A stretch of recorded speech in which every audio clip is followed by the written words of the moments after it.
নমস্কাৰ সকলোকে good evening. আজি মই বাদামৰ চাটনি এবিধ বনাইছিলোঁ, তাকে বোলো আপোনালোকক অকণমান দেখুৱাওঁ। তাৰ কাৰণে লৈছোঁ মই কেঁচা বাদাম অলপ, নৰসিংহ পাত, ধনিয়া পাত, কেঁচা জলকীয়া, আদা আৰু নহৰু। যদি পদিনা থাকে পদিনাও ল'ব পাৰে, পদিনা নাছিল কাৰণে মই নল'লোঁ। তাৰপিছত মই বাদামখিনি প্ৰথমতে এখন পেনত এনেদৰে ড্ৰাই ৰোষ্ট কৰি লৈছোঁ অকণমান সময়ৰ কাৰণে। প্ৰায় 2 মিনিটমানৰ কাৰণে এনেদৰে ভাজি ল'লেই হ'ল, যাতে ওপৰৰ বাকলিখিনি ধুনীয়াকৈ গুচোৱা যায়। খাবলৈ খুবেই ধুনীয়া হয়, সেইকাৰণে মই দেখুৱাম বুলি ভাবিলোঁ। যিসকলে খাই পাইছে বাৰু তেওঁলোকে জানেই, যিসকলে নাই খাই পোৱা তেওঁলোকে এবাৰ খাই চাব। তাৰপিছত এইখিনি উলিয়াই ল'লোঁ, এনেদৰে বাকলিখিনি তাৰপিছত গুচাই ল'লোঁ।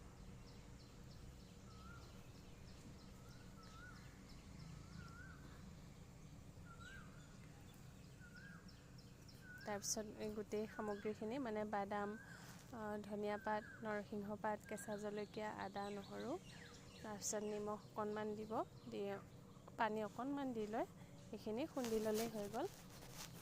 পটাত পিচিলে বেছি ধুনীয়া হয়, কিন্তু মোৰ ওচৰত পটা নাছিল, সেইকাৰণে মই মিক্সাৰতে এনেদৰে গ্ৰাইণ্ড কৰি ল'লোঁ। কেঁচাইও খাব পাৰি বাৰু বাদামৰ চাটনি, কিন্তু কেঁচাই খোৱাতকৈ এনেদৰে অকণমান ৰোষ্ট কৰি লৈ বনালে বেছি ধুনীয়া হয়।